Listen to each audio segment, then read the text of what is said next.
नमस्कार, जय हिंद दोस्तों आज हम लोग एक टॉपिक लेकर के आए हैं बायोस्फीयर रिजर्व जैव मंडल आरक्षित संरक्षित क्षेत्र के बारे में। दोस्तों, जैव मंडल संरक्षित क्षेत्र उस क्षेत्र को कहा जाता है जिस क्षेत्र में पशु पक्षियों को और पेड़ पौधों को सुरक्षा प्रदान किया जाता है, जिस क्षेत्र में मानवीय गतिविधि जो है सो पूरी तरीके से निषेध होता है। और ये क्षेत्र बहुत बड़ा क्षेत्र होता है। तो हमारे भारत में कितने जैव मंडल आरक्षित क्षेत्र है, आइए उसके बारे में जानते हैं। इसको जानने से पहले दोस्तों ये समझिए कि हमारे एग्जाम के लिए ये कितना इम्पोर्टेंट है।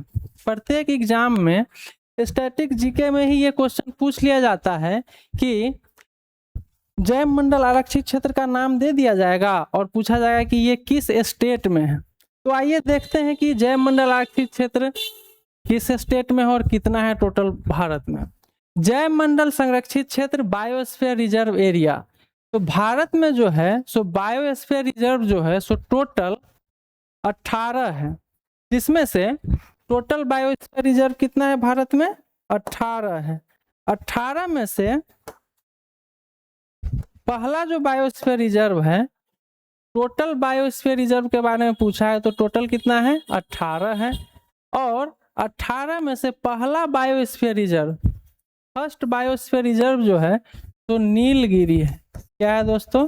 नीलगिरी है। फर्स्ट बायोस्फीयर रिजर्व नीलगिरी है, जो कि 1986 में बना था। जो कि कब बना था? 1986 में फर्स्ट बायोस्फीयर रिजर्व बना था, जो कि नीलगिरी है। अब इसमें क्या है दोस्तों कि बायोस्फीयर रिजर्व को यूनेस्को अपने लिस्ट में ऐड करती है। तो यूनेस्को अपने लिस्ट में भारत में टोटल 18 बायोस्फीयर रिजर्व है, लेकिन यूनेस्को के लिस्ट में जो ऐड है वो वर्तमान में 13 बायोस्फीयर रिजर्व ऐड किया गया है। हाल ही में कोल्ड डिजर्ट जो कि हिमाचल प्रदेश में है, उसको यूनेस्को में लिस्टेड किया गया है। पहले 12 था लिस्टेड, अभी कितना है दोस्तों? तो 13 लिस्टेड हुआ है। अब सबसे बड़ा बायोस्फीयर रिजर्व के बारे में बात किया जाए तो भारत का सबसे बड़ा बायोस्फीयर रिजर्व है कच्छ की खाड़ी। कच्छ की खाड़ी, कच्छ की खाड़ी भारत में सबसे बड़ा बायोस्फीयर रिजर्व जो है सो क्या है? कच्छ की खाड़ी। कच्छ की खाड़ी जो कि ये गुजरात में है। कच्छ की खाड़ी कहाँ है? गुजरात में है। और ये भारत का सबसे बड़ा बायोस्फीयर रिजर्व है।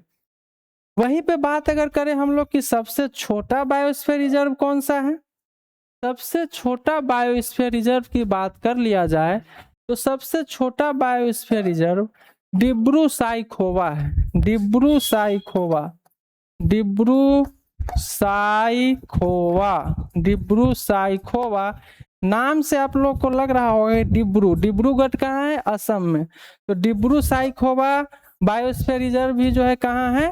ये असम में है, जो कि भारत का सबसे छोटा बायोस्फीयर रिजर्व है। ये 2 पॉइंट याद रखिएगा दोस्तों, क्योंकि सबसे बड़ा और सबसे छोटा बायोस्फीयर रिजर्व से भी क्वेश्चन पूछा जा चुका है।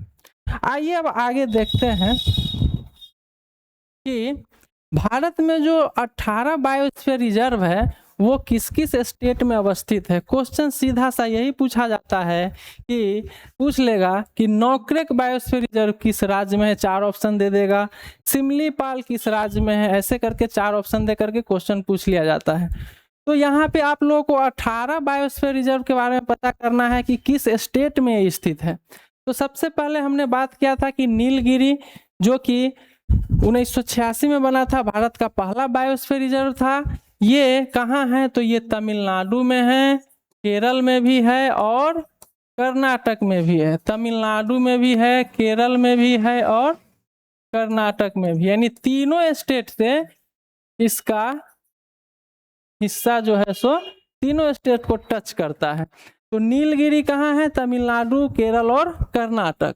नंदा देवी, नंदा देवी बायोस्फीयर रिजर्व कहाँ है? तो उत्तराखंड में है। नंदा देवी बायोस्फीयर रिजर्व कहाँ है? उत्तराखंड में है। नौक्रेक, नौक्रेक, नौक्रेक बायोस्फीयर रिजर्व मेघालय में है। कहाँ है दोस्तों? मेघालय में। नोकरेक बायोस्फीयर रिजर्व मेघालय में है। ग्रेट निकोबार बायोस्फीयर रिजर्व ये अंडमान निकोबार में है। ग्रेट निकोबार बायोस्फीयर रिजर्व कहाँ है? अंडमान निकोबार में है। अंडमान निकोबार में है।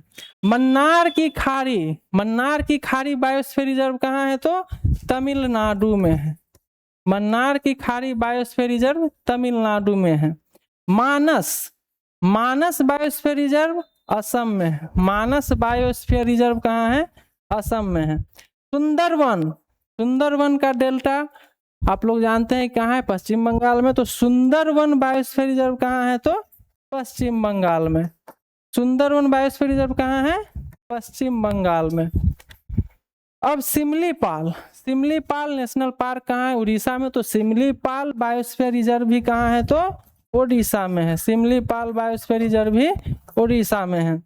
डिब्रू साइखोवा का हमने बात किया था कि भारत का सबसे छोटा बायोस्फीयर रिजर्व कौन सा है? तो डिब्रू साइखोवा, जो कि कहाँ है? असम में है।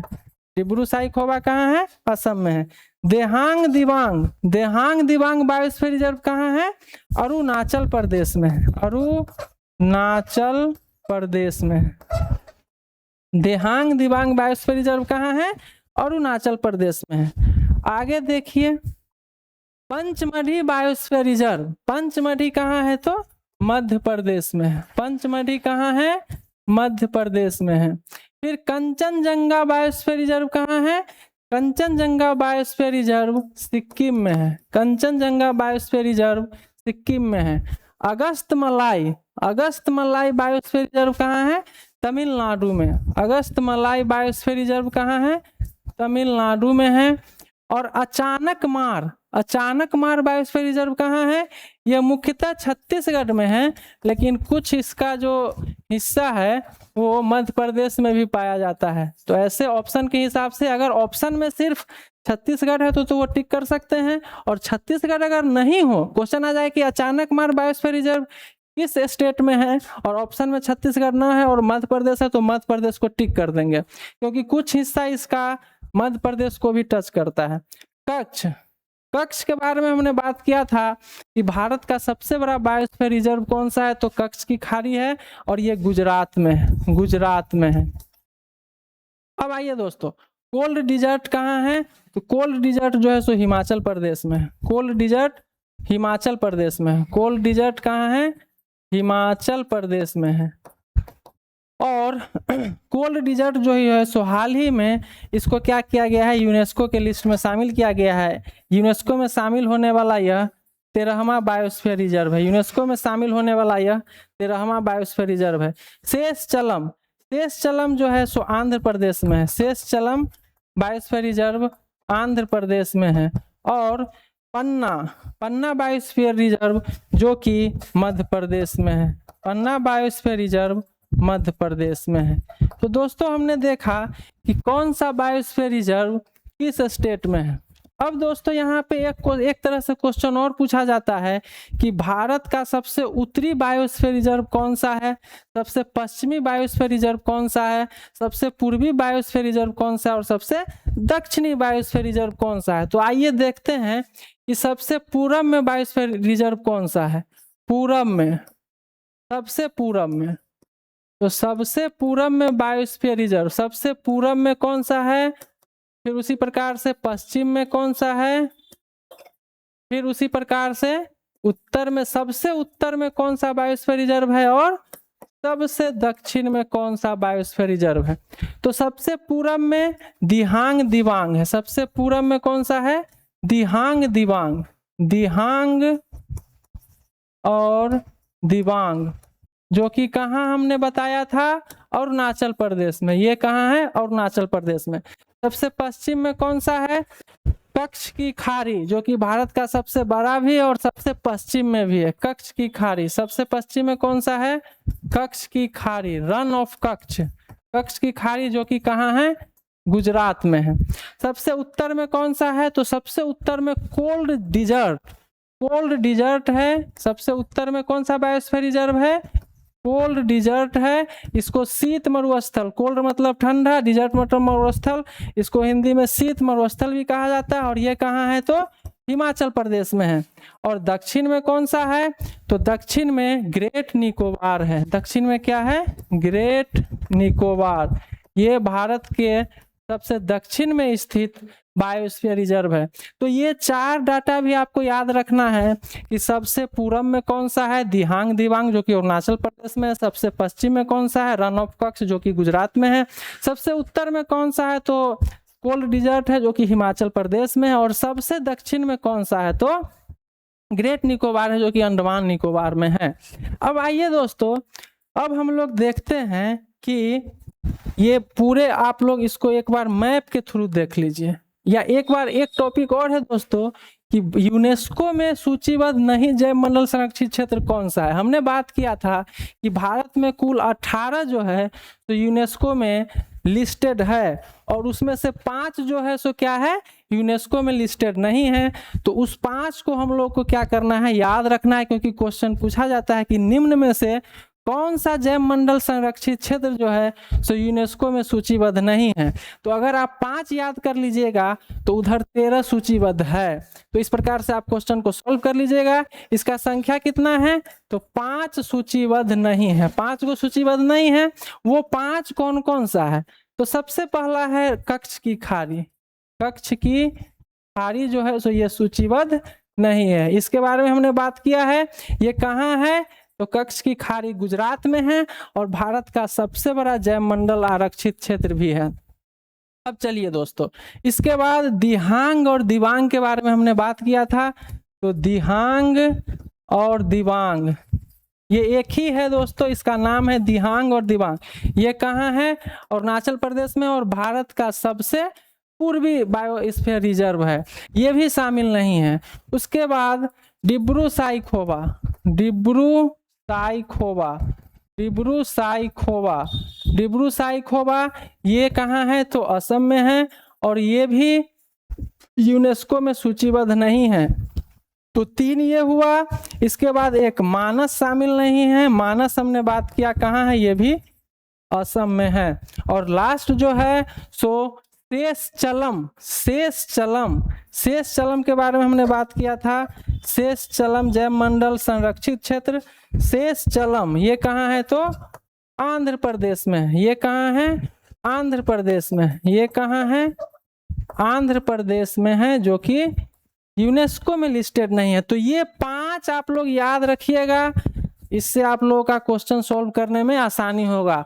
यूनेस्को में सूचीबद्ध कौन कौन सा नहीं है तो कच्छ की खाड़ी नहीं है जो कि गुजरात में है, दिहांग दिबांग जो कि अरुणाचल प्रदेश में है, डिब्रू साइखोवा जो कि असम में है, मानस असम में है, शेषचलम आंध्र प्रदेश में। अब आइए दोस्तों, इसको हम लोग मैप के थ्रू देखते हैं कि कहाँ कहाँ पर ये जैव मंडल आरक्षित क्षेत्र है। हमने बात किया था कोल्ड डिजर्ट के बारे में। देखिए ये हिमाचल प्रदेश है और ये कोल्ड डिजर्ट है।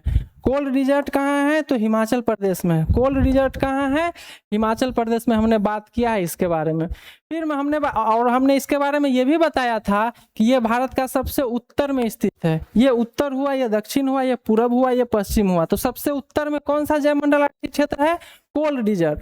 उसके बाद आइए दोस्तों देखते हैं नंदा देवी, ये कौन सा स्टेट है उत्तराखंड है। नंदा देवी हमने कहाँ बताया उत्तराखंड। उसके बाद कंचनजंगा, कंचनजंगा कहाँ है ये सिक्किम है, ये सिक्किम है। तो सिक्किम में कंचनजंगा है। फिर हमने बात किया था कि सबसे पूरब में कौन सा जैव मंडल आरक्षित क्षेत्र है तो दिहांग दिबांग हमने बताया था, और दिहांग दिबांग ये रहा, ये कहाँ है अरुणाचल प्रदेश। ये कौन सा स्टेट है अरुणाचल प्रदेश। फिर हमने बात किया कि भारत का सबसे छोटा बायोस्फीयर रिजर्व कौन सा है तो डिब्रू साइखोवा, डिब्रू साइखोवा ये रहा, ये कहाँ है, ये कौन सा स्टेट है असम है। और मानस भी कहाँ है असम में ही है। असम में हमने 2 बताया डिब्रू साइखोवा और मानस। नौक्रेक के बारे में हमने बात किया, नौक्रेक कहाँ है तो मेघालय में, ये मेघालय है। फिर उसके बाद हमने सुंदरवन का बात किया था, सुंदरवन कहाँ है तो ये पश्चिम बंगाल, ये वेस्ट बंगाल है। फिर उसके बाद हमने बात किया सिमलीपाल, ये ओडिशा है, ये ओडिशा है। अचानकमार कहाँ है तो हमने कहा था कि अचानकमार छत्तीसगढ़ में है, लेकिन इसका कुछ हिस्सा जो है सो मध्य प्रदेश को भी टच करता है। इसलिए दोनों ऑप्शन में, अगर ऑप्शन में कोई एक ही रहेगा, या तो ये छत्तीसगढ़ रहेगा या मध्य प्रदेश रहेगा, कोई एक रहेगा, ऑप्शन टिक कर दीजिएगा। मध्य प्रदेश का बात करें, ये मध्य प्रदेश है। मध्य प्रदेश में पन्ना है और पंचमढ़ी है, दोनों है। फिर हमने बात किया कच्छ की खाड़ी, कच्छ ये गुजरात है, गुजरात में कौन सा है, कच्छ की खाड़ी है। और सबसे पश्चिम में स्थित बायोस्फीयर रिजर्व कौन सा है, कच्छ की खाड़ी, जो कि गुजरात में है। और भारत का सबसे बड़ा बायोस्फीयर रिजर्व भी कौन सा है, ये कच्छ की खाड़ी है, जो कि गुजरात में है। फिर हमने बात किया शेषचलम के बारे में, शेषचलम ये कहाँ है, ये आंध्र प्रदेश है। नीलगिरी कहाँ है, तमिलनाडु बोले थे, तमिलनाडु, केरल और ये कर्नाटक, ये 3 स्टेट में बाउंड्री शेयर कर रहा है। देखिए दोस्तों, ये 3 स्टेट में बाउंड्री शेयर कर रहा है। तो ये नीलगिरी कहाँ है, तमिलनाडु में भी है, केरल में भी, और ये कर्नाटक में भी है। अगस्त मलाई के बारे में बात किए थे, ये तमिलनाडु में है, ये तमिलनाडु में अगस्त मलाई है। गल्फ ऑफ मन्नार, मन्नार की खाड़ी के बारे में बात किए थे, ये भी तमिलनाडु में है, इसके बारे में हमने बात किया। और एक लास्ट बताए थे ग्रेट निकोबार, जो कि ये अंडमान निकोबार है। तो ये अंडमान निकोबार में क्या है, ग्रेट निकोबार है। तो इस प्रकार से दोस्तों हमने 18 के 18 बायोस्फीयर रिजर्व आपको याद कराने का प्रयास किया। आशा करता हूं कि ये आपको याद हो गया होगा। और अगर आप लोग इस वीडियो को 1 से 2 बार देख लेते हैं तो ये पूरा आपको याद हो जाएगा। ठीक है दोस्तों, ऐसे इन्फॉर्मेटिव वीडियो के लिए आप लोग चैनल को सब्सक्राइब कर लीजिएगा, लाइक कर लीजिएगा और शेयर कर दीजिएगा। धन्यवाद दोस्तों।